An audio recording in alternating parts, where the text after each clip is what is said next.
Life, Lesson and Rules for Success, Influential Individuals. It's about Jeff Bezos. I'm going to read this. My name is Eric Loyd, Master Student in Clinical Psychology, Concentration Neuropsychology. Healing from swimming in the pool the other day.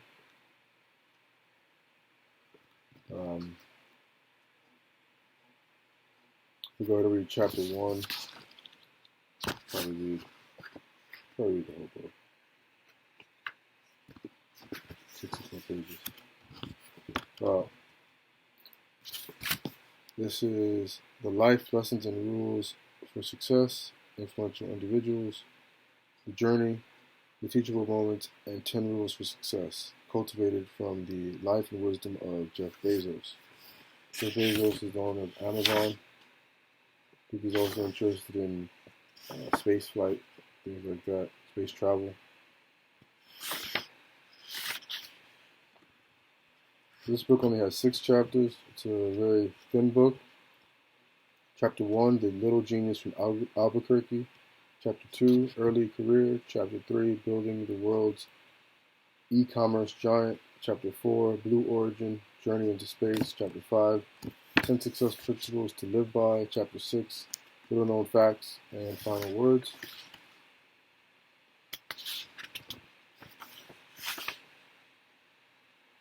Introduction.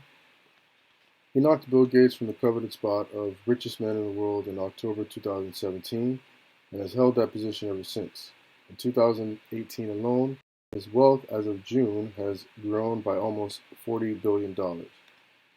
He founded the world's largest online retailer and now wants to make it possible for humans to colonize space.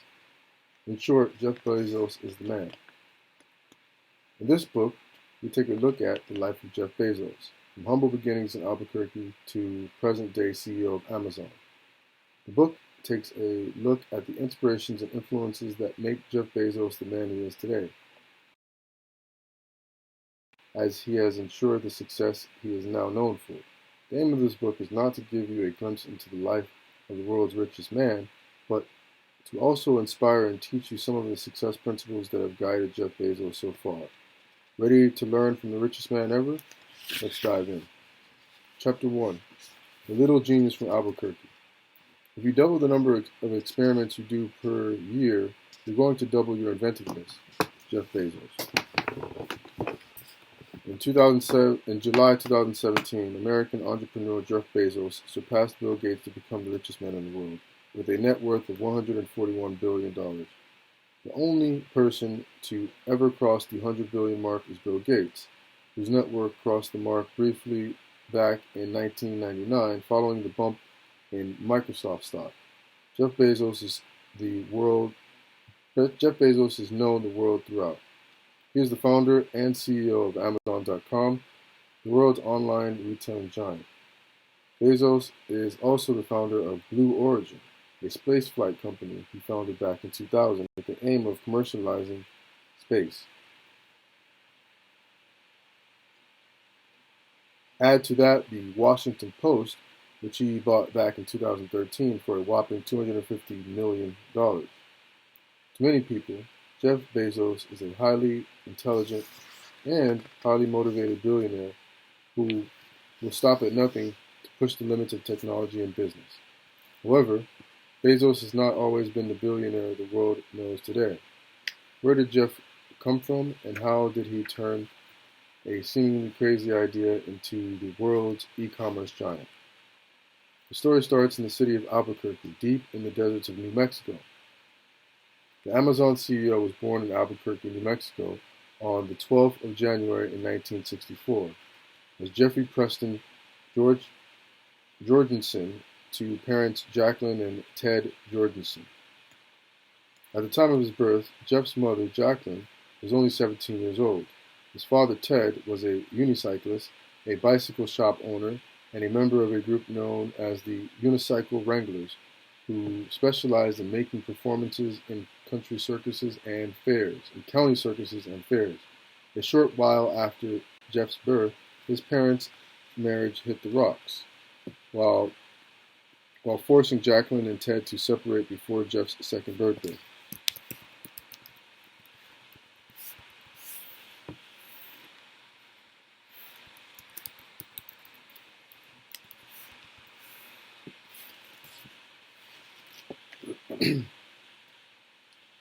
uh,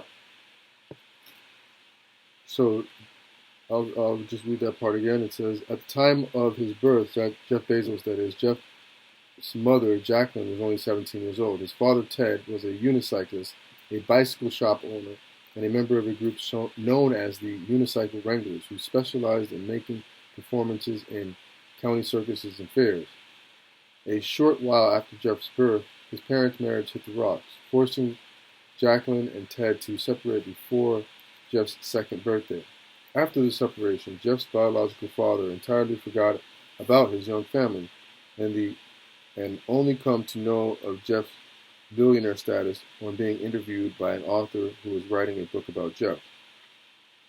A few years after her first marriage broke down, Jeff's mother married a Cuban immigrant by the name of Mike Bezos. Shortly after their marriage, Mike Bezos adopted Jeff as his legal son, and Jeff changed his surname to Bezos. Mike, real name Miguel Bezos, was born in the city of Santiago de Cuba in Cuba.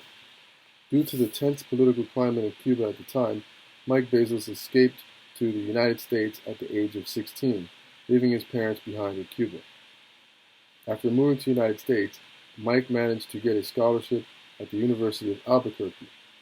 Shortly after marrying Jeff's mother, he gained employment at Exxon as an engineer, and the family moved to Houston. Mike Bezos was a man of great discipline, drive, and ambition. He managed to pay his way through college, small odd jobs here and there. Much of this discipline, drive, and ambition rubbed off on young Jeff and has been instrumental to inspiring his work ethic. Another person who had a huge influence on Jeff's life is his maternal grandfather, Lawrence Preston Guise. He was a Texan rancher with a huge 25,000-acre ranch in Cotulla, where young Jeff spent a lot of his summers. Lawrence had also worked in the U.S. Atomic Energy Commission as a regional director. With a grandfather who was widely knowledgeable in the sciences and a father who worked as an engineer, it is no wonder that Jeff developed a love for mathematics and science at a young age. Jeff's intelligence and his inventive and experimental behavior started showing at a very young age. At the age of 3, feeling that he was too grown up to sleep in a baby crib instead of a real bed, Jeff used a screwdriver to dismantle his crib. At the age of 5, Jeff watched on their black and white TV as the Apollo 2 made a landing on the moon. This was the beginning of his lifelong fascination with space, a fascination that would lead to the creation of Blue Origin. Jeff attended Royal Oaks Elementary School in Houston, where he was enrolled in a special program known as the Vanguard Program. The program was meant to encourage creative and out-of-the-box thinking among students. In elementary school, Jeff showed an extraordinary level of intelligence and competitiveness. He was even featured in Turning on Bright Minds, a parent's look at gifted education in Texas, a book where the author described Jeff as a friendly but serious student who was not particularly gifted at leadership. While in the 6th grade at Royal Oaks, Jeff developed a survey to evaluate the school's teachers, not based on popularity, but rather based on how well they taught. At the age of 12, Jeff saw a toy named Infinity Cube at a store. The Infinity Cube was a battery-powered toy that used rotating mirrors to create the illusion of an endless tunnel. Unable to afford the toy, which cost $22, Jeff went home and created his own version of the Infinity Cube. He bragged that his was cheaper than the original version he saw at the store. The behavior of tinkering with and creating became a habit. He would sit in his bedroom creating his own robots and other similar projects. Over the years, Mike and Jackie had 2 more children. Once they were old enough, they would go into Jeff's bedroom to see his amazing creations. Unhappy with this and wanting privacy, Jeff created an alarm system for his bedroom door to warn him when his half-siblings were going into his bedroom. At one point, the clutter in his room became so much that his parents asked him to make the family garage his workshop. Ironically, Jeff would also launch Amazon from the garage. After several years, Jeff's stepdad got a job transfer, forcing the family to move to Miami, Florida. After moving to Florida, Jeff transferred to Palmetto Senior High School. During his time at Palmetto, Jeff once again showed his academic excellence. It was also at Palmetto that he discovered his love for computers. In 1982, he was invited to the Student Science Training Program, which was held at the University of Florida. Jeff went on to win the Silver Knight Award at the training program. Jeff was also popular in the school. In his senior year, he was elected class president and valedictorian.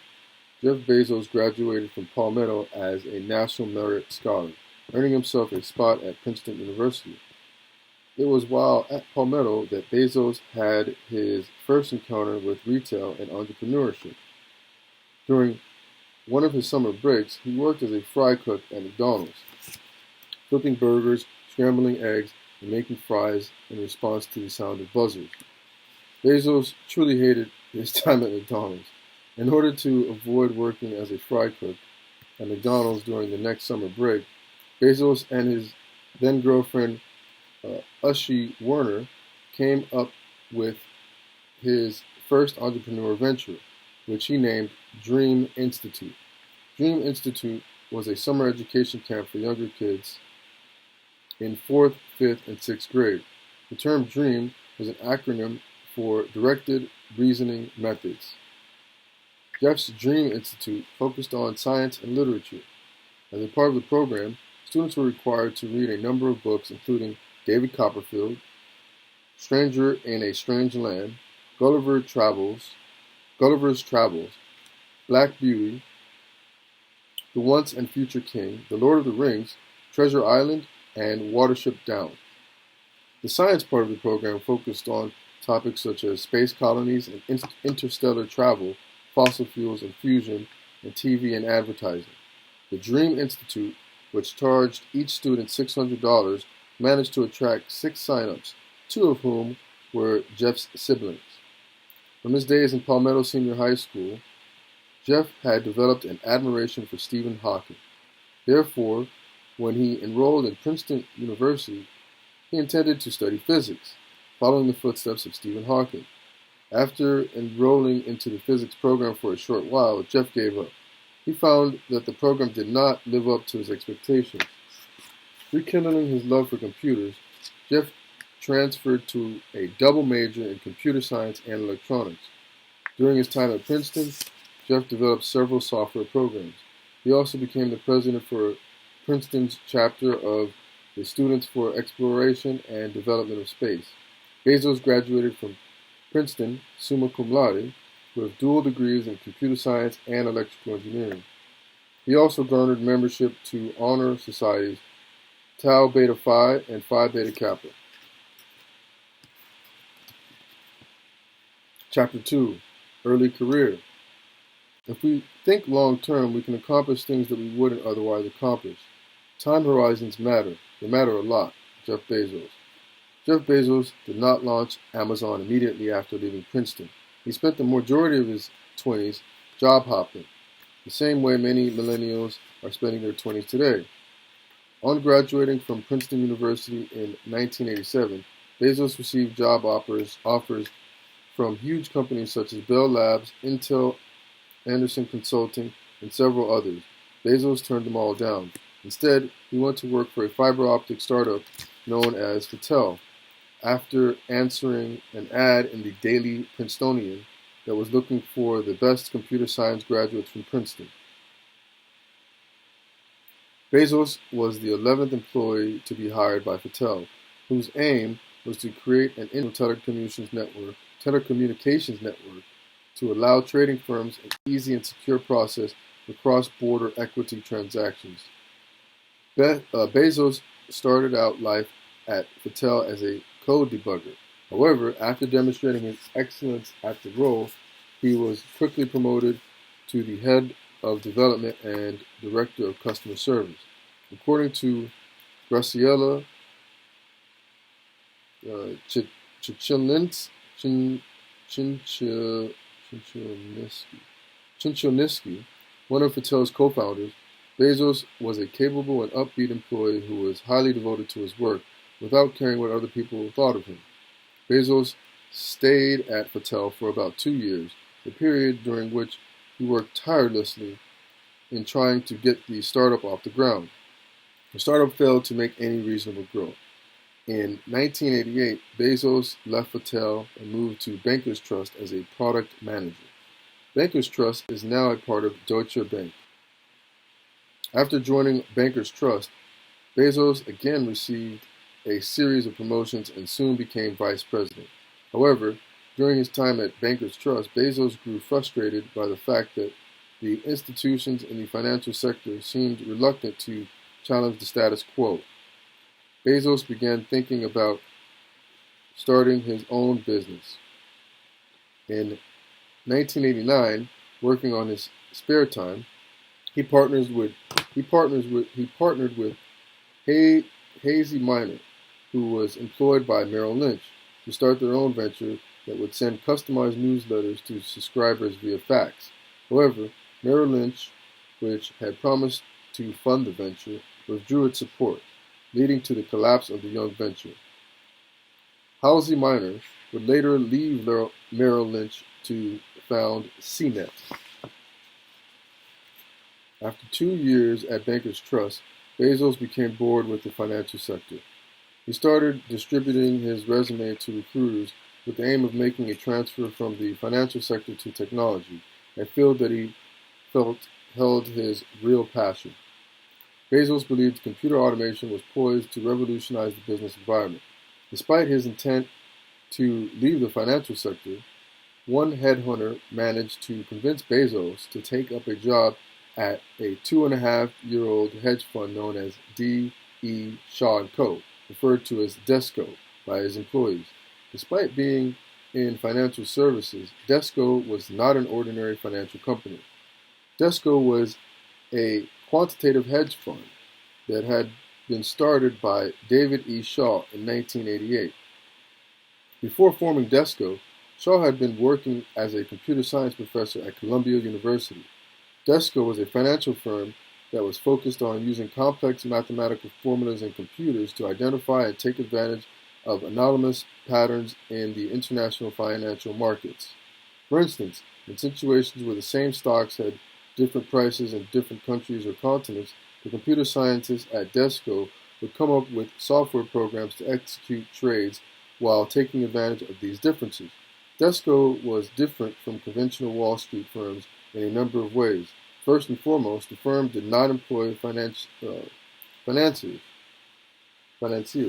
Instead, David Shaw hired scientists and mathematicians. He searched for employees with extraordinary backgrounds, excellent academic performance, and a dollop of social cluelessness.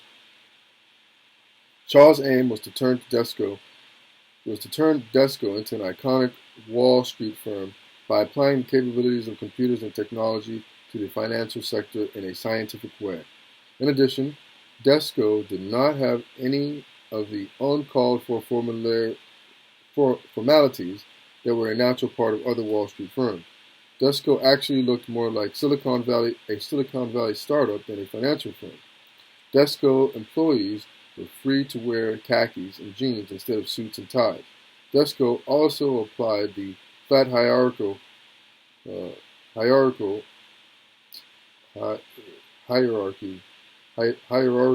structure that is characteristic of Silicon Valley startups. Despite the flat hierarchy, Desco had a way of keeping their trading formulas secret from other Silicon Valley firms. When Bezos joined Desco, he immediately clicked with Shaw.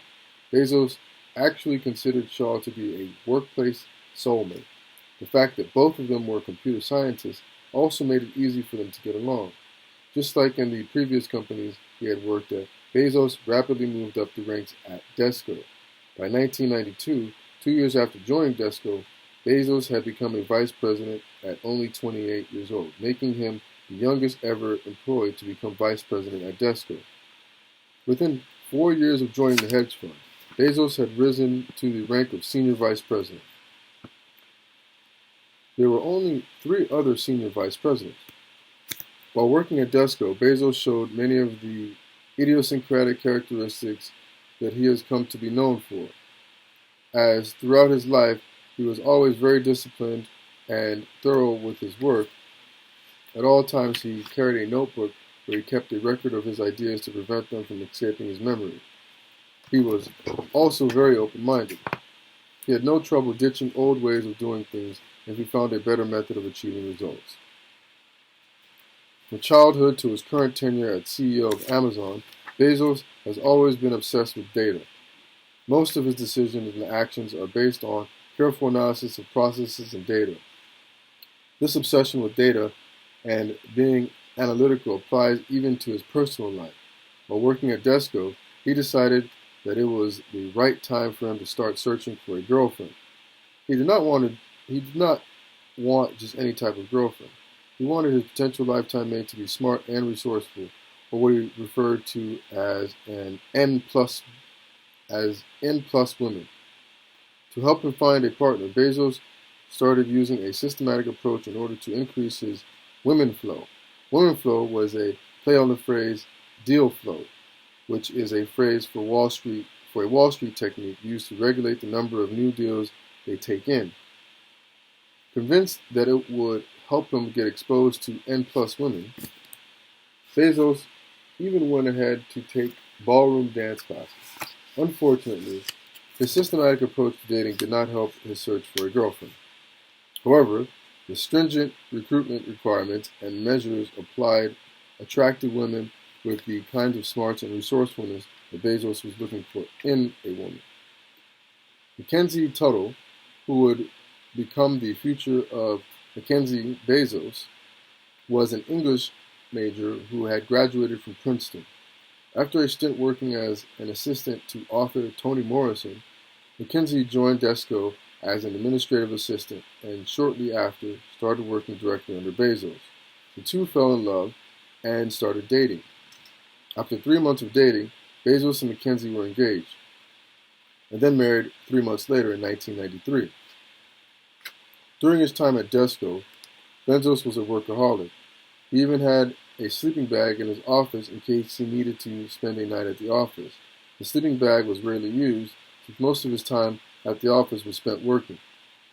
By this time, Desco had already started dabbling into the developing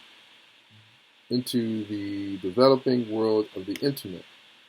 Desco had already registered its URL in 1992, making it among the very first Wall Street firms to do so.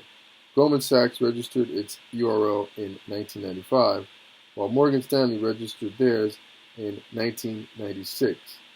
In 1993, Bezos was put in charge of finding any new business opportunities that the Internet presented for Desco.